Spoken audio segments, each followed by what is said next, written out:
Good morning, everyone. Welcome to Megger webinar. I'm Grace Chen. I'm the marketing manager for meggereastasia, and I'll be the moderator today. Today is a live webinar.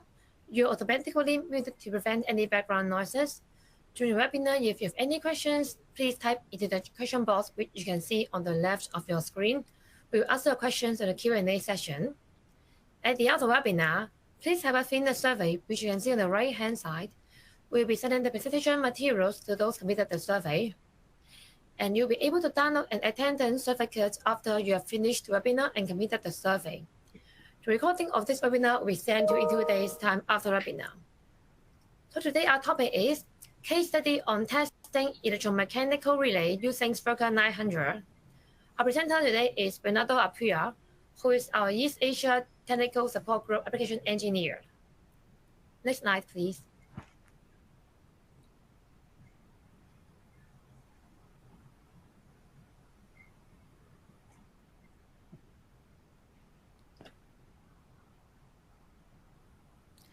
So let me introduce our presenter. Bernardo is our TSG, East Asia TSG Group engineer for power protection segment. He obtained his bachelor's degree from Bicol University, which is a state-owned university in the Philippines, and became registered electrical engineer in 2012. He has over 12 years of experience in operations and maintenance, substation assets testing such as protective relays, circuit breakers, instrument transformers, and power transformers. His key role is applications of Megger production relay segment specialized on IEC 61850 testing solutions. So let me pass the time to Bernardo now. Thank you for joining us today, Bernardo. Okay, thank you, Grace. So good morning, everyone, and thank you for attending this webinar. My name is Bernardo Apuya, and I'm the East Asia Applications Engineer. So today, we are going to share a case study on testing electromechanical relays using SVERKER900. So first, we have to review. Let's have a short review about feeders. So distribution feeders are, as the name implies, distribute power to the end user, and like manufacturer plants, business establishments, or for residential areas. Here is an example of a simple radial feeder. The disadvantage of this kind of feeder configuration is that with the main breaker trips, all connected feeders or load will be disconnected also.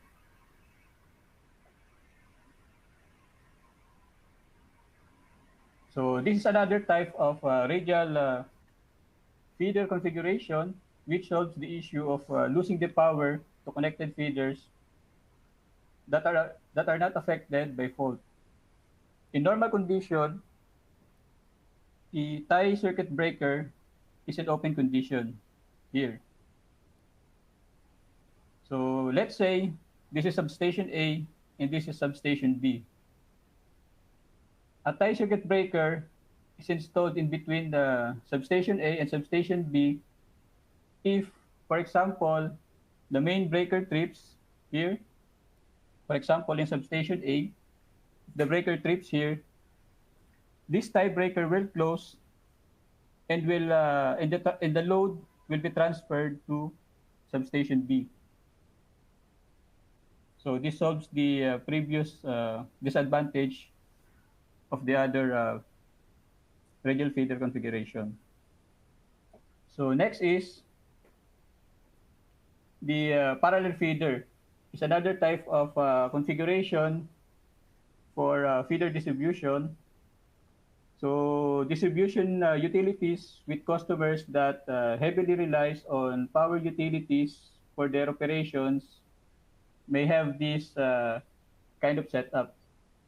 So this parallel feeder here will ensure the continuity of the power supply, like in a scenario where the distribution utility is doing a maintenance work here on the part where the said customer is connected. So their operation will not be affected, like this one. When they're doing a maintenance here, the load or the feeder that will supply the customer will be here. Likewise, for this one, if this part is under maintenance, the supply will be from here. So this is another type of networks, the mesh network. So mesh network, with this configuration, the disadvantages of the radial feeders can be solved. The complexity of protecting is high, but when achieved, gives stable power supply to all feeders that are connected in this kind of configuration.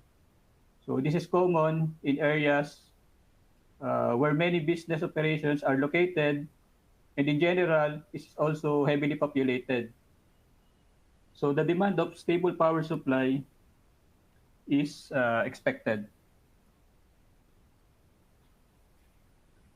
So the next slide is distribution feeders requires protection against fault. Here, we will review the requirements to protect the normal operations of the power system. So the fundamental objective of power system protection is to quickly isolate the faulted part of the system and leave the unaffected part in service.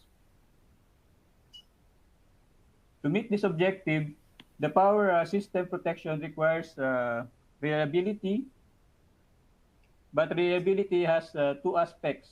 Dependability means that the relay trips when required, and security means that it will not trip when not required.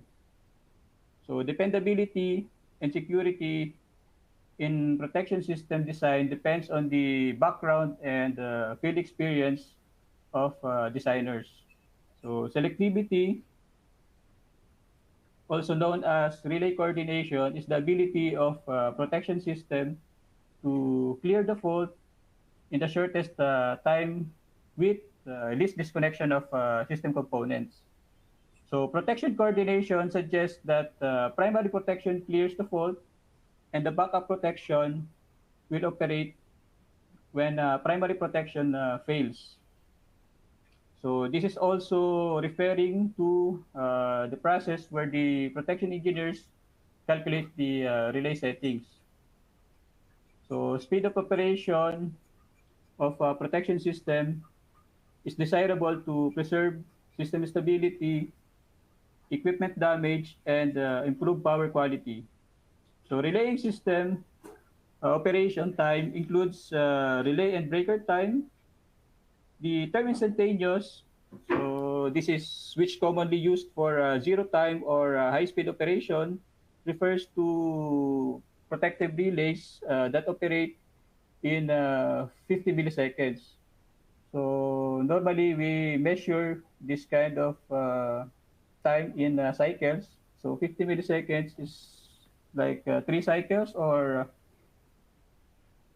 less the operation of instantaneous protection. So this is under 60 hertz. So breaker operation times are from 2 cycles to 8 cycles, like 33 milliseconds to 133 milliseconds. So for example, a 2-cycle relay and a 2-cycle breaker will provide a fault clearing time of 4 cycles or 67 milliseconds at 60 hertz. So for sensitivity, the ability of protection to what we call this, sensitivity is for the ability to detect the minimum fault current in the system, and simplicity refers to the design of your protection system. It should be kept as simple and straightforward, and economics plays the important role also in consideration of the design of the power system. So in some books, you can read that it is a fundamental to obtain the maximum protection for the minimum cost, and is always a major factor. The lowest priced initial cost protective system may not be the most reliable one. Furthermore, it may be or it may involve greater difficulties in installation and in operation, as well as higher maintenance costs. So protection costs are considered high when considered alone, but they should be evaluated in the light of the much higher cost of the equipment they are protecting, and the cost of an outage or loss of the protected equipment through improper protection. So protective relay performance or protection operation qualifications refers to relay operations, whether it's correct operation of protective relays are intended to trip when there is a fault or an abnormal condition in the protected object. So protected object can be a feeders, as shown in the previous slides, or maybe transformers, transmission lines, generators, and motors. So correct operations indicates that one of the primary relays operated correctly. So none of the backup relays operated to isolate the faults. The faulted part of the system was or was properly isolated in the time expected. So incorrect operation refers to result from a failure to trip or lack of trip when required. A false trip or malfunction is a protection operations that occurs when the protected object is healthy. This can this cause either incorrect isolation of non-faulted part of the system or failure to isolate faulted part of the system. So the reasons for incorrect operations can be attributed to many factors like misapplication of relays, incorrect settings, human error, equipment problems, or failures like relay failures, breaker failures, or breaker component failure, instrument transformers, and station battery, wiring problems, or maybe the auxiliary, and so on.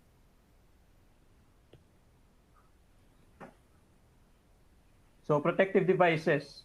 So these are examples of protective devices here. In the under the relays, we have the electromechanical relays with static relay, microprocessor, and automatic reclosers. And also we have the sectionalizers and fuses. So here an example of feeder. So what we have here is a feeder that supplies power to a connected load. So like business establishments and or residential area. These are some example of protection functions that protects the feeder for any fault and any abnormal condition in the power system. I hope that all the attendees in this webinar are familiar with the ANSI device numbers. So you can read the detailed description of these protection functions in IEEE standard C37.2, like for example the 5051 for instantaneous and time over current. So the same thing with this one with neutral protection. instantaneous protection for neutral, the negative sequence, the directional overcurrent, the phase unbalance, the thermal overload, the voltage protection, under and over voltage, and so on.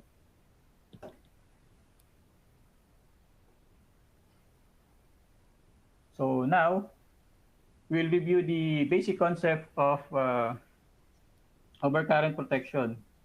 So instantaneous overcurrent in general operates with no intentional time delay. But even if we say no intentional time delay, there will be always some delay, like 50 milliseconds or less. Instantaneous overcurrent operates when the pickup value is reached. Here, this is the pickup. And fault currents that are higher than the pickup value will always operate instantaneously. So this is the operate region of the instantaneous overcurrent. So the previous slide, we discussed that instantaneous overcurrent operates with no intentional delay. So here, we can put the time or the intentional time delay, and the operating characteristic will change also, like here. So now we have the intentional time delay that we introduced here, the 0.4 seconds. Now this will become your operate region here. So when the current exceeds the pickup value, it will operate after your set time delay, which is here in this example is 0.4 second or 400 milliseconds. So next is the time over current. The operating time of this relay varies with the magnitude of the fault current. The higher the current, the faster the relay will operate. Time current will have minimum operating time because high fault current will lead to saturation of the core of the electromechanical relays, not only the relay but also the CT, which saturate too. And as the core saturates of the core of the electromechanical relay, it will operate like indefinite time with a flat line. So sometimes it's known as the inverse definite, or sometimes it's called inverse definite minimum time, or the IDMT, where the minimum time is the time the relay operates when its core is saturated. So overcurrent pickup is normally set to 1.5 times the or 1.5 up to 3 times the maximum expected load feeder. So this is to protect also the feeder, because if we damage the feeder, so the outage will be prolonged, and the fixing of this feeder will take some time.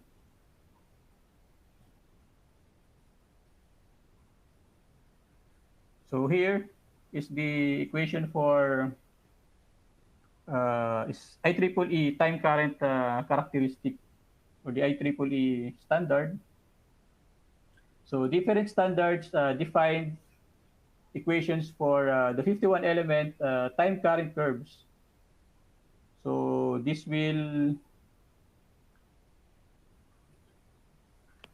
slide shows equation from widely accepted standards. Operating time equations give the relay operating time t, this one, as function of the current multiple M here, which the relay input current, this one. So if you are testing the relay, this will be your test current, and this is your pickup in per unit. And this A and B and P are constants. So these are the constants that we need to substitute in the equation. So operating time equations defines the family of time current curves. So defined by time dial settings here. So this parameter varies from 0 to a value, typically close to 10, and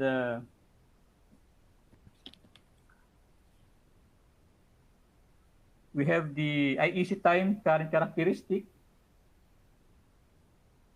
and these are also the tables that shows the equation and the constant for IEC standard curve.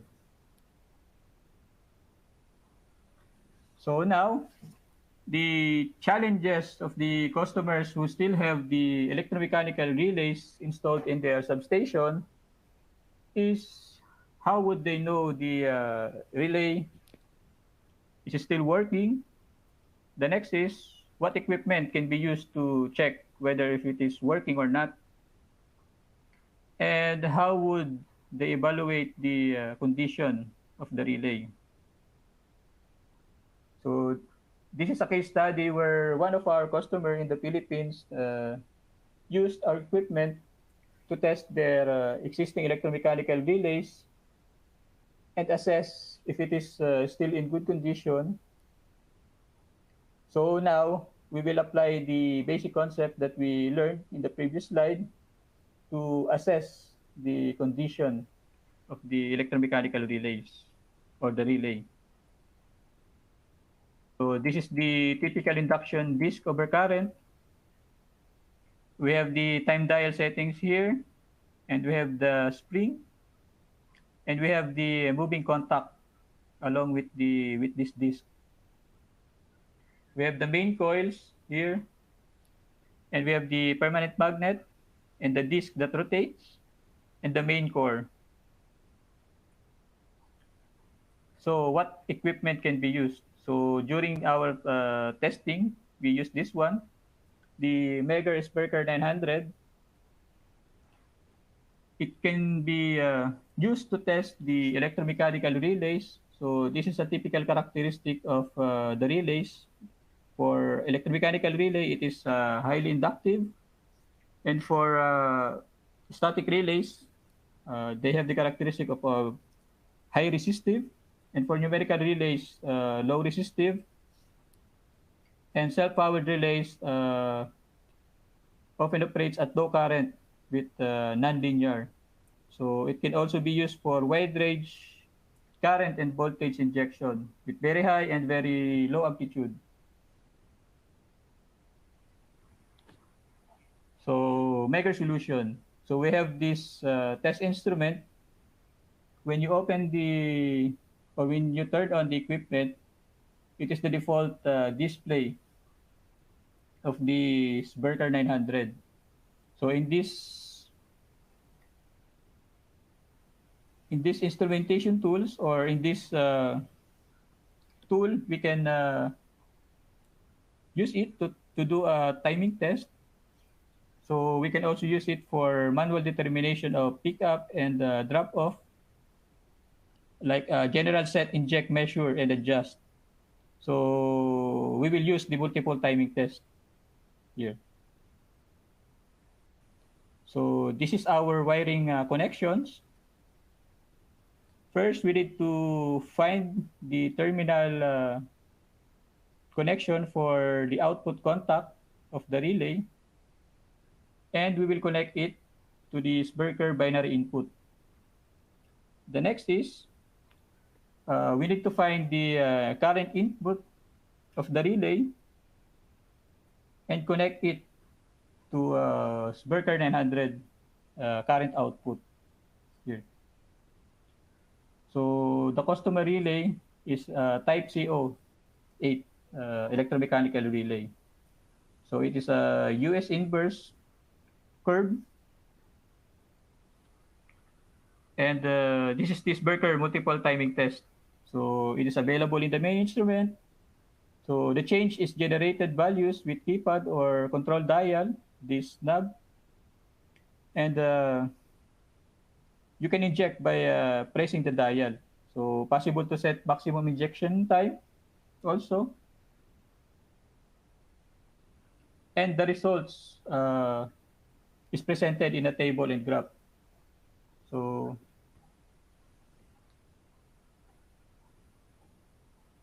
so now we need to calculate the theoretical time or the operating time of the relay with each test point.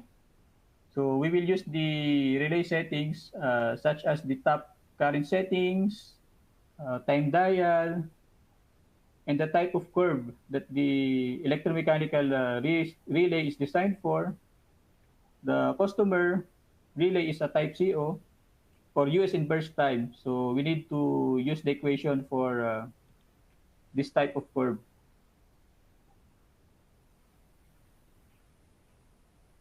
So, so here we use this equation for US inverse to calculate the expected time.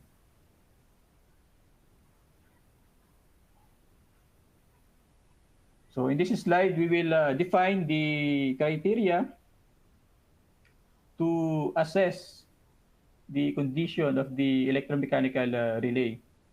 So by the way, the relay that we tested is marked with 1970 manufacturing date. So it's very old, and whatever we did, we cannot find any manuals of the that relay. So we rely on the guy that who knows the wiring diagram for that kind of relay.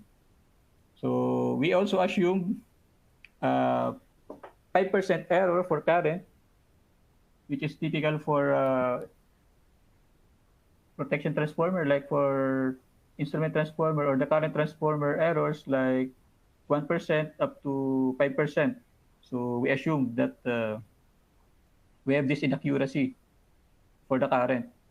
And for the timing accuracy, we assume also a 5%, and we used it to calculate this minimum time of the relay operation and the maximum time of the operation. So if the relay operates within this minimum time and maximum time, we can say that the relay is still in good condition. So now we'll go to watch the video of the actual testing.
All right, so these are the results that we got during the testing.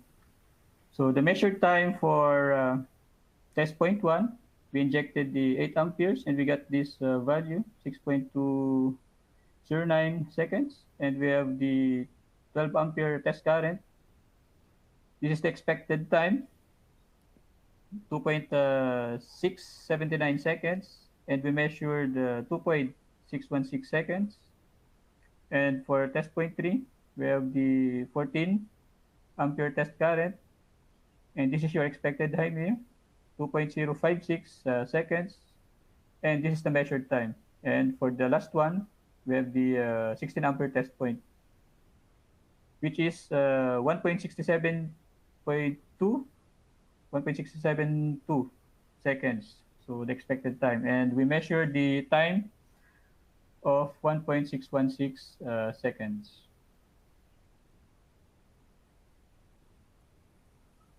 So how we will evaluate this result? So we will compare the measured time to your calculated minimum operating time and the maximum operating time.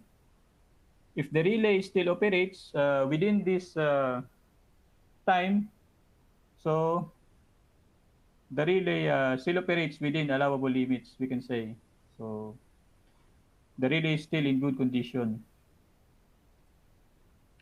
So this is the plot of the operating characteristic of the relay that we tested. So I used the Excel sheet to plot the characteristic of the relay. So as you can see here, these are the actual test points.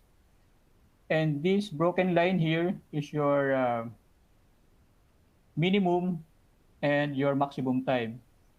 So when you are evaluating the overcurrent relays or like the time overcurrent relays, when your test point is still inside this minimum and maximum operating time, you can say that the relay still operates in good condition because it's within the allowable limits of the relay. So how you will determine that limits is sometimes it's, or in general, it is always in the technical specification of the relay. So we use the estimation because the relay is very old and the 10% error is like enough to evaluate your test results. Like 10% is already high. So 10% is normally used for evaluating the numerical relays or the microprocessor relays. So if you use that for electromechanical relay assessment, so you can say that it's very tight. It's very tight, and it's still a good way to assess your electromechanical relays. So these are the references used in the presentation. And thank you for listening. All right, thank you, Bernardo. So now it comes to our Q&A session. If you have any questions, please type into the question box, which is on the left of the screen. We will answer your questions. And for those of you who are leaving, please remember to have us fill in the survey, which you can see on the right-hand side. We'll be sending the presentation materials to those who made the survey. Also, attendees can download an attendance certificate at the bottom control panel, which is an icon on the right-hand side. So we will take your time to answer questions. You can now fill in questions in the chat box.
All right, so there's a question.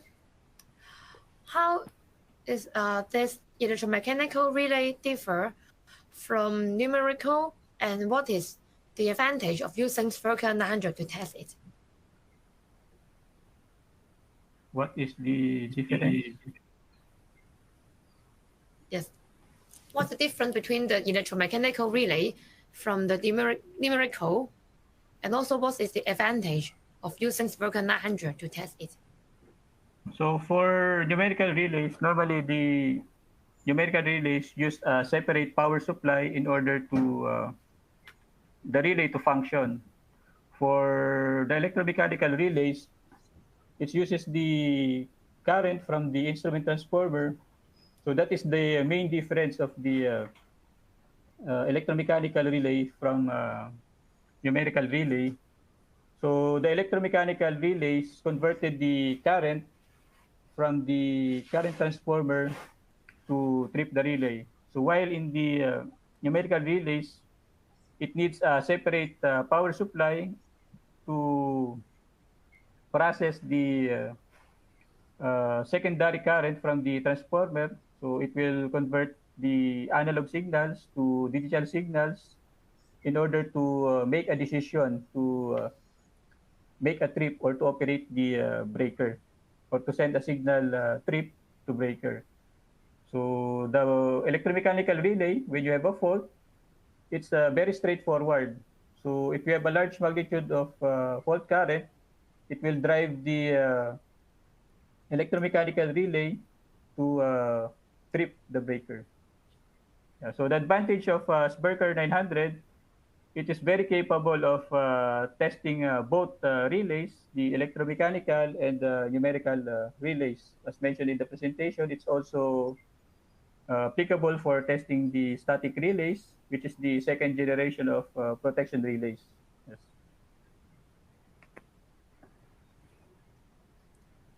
All right, thank you, Bernardo. And the next question is asking about the cost for the testing unit. Again, Grace, please. I can't. Yes. Can you repeat the question, Grace? Yes. Another question from the attendees is asking how much does it cost for the testing unit? The cost? Yes. I think we will answer your question separately by email. Yeah. I think they can contact the following persons in the slides here for pricing options. Yeah. Yes.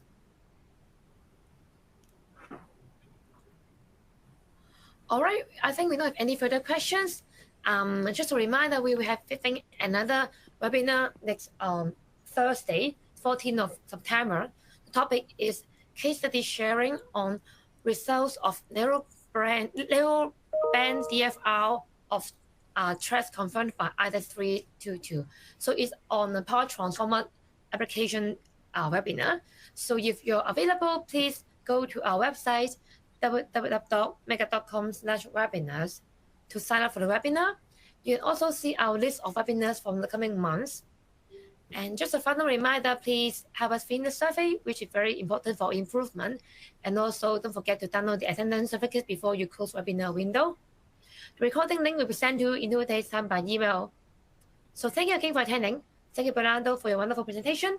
We hope to see you again next time. And also thank you our panelists, Michael and Smithy.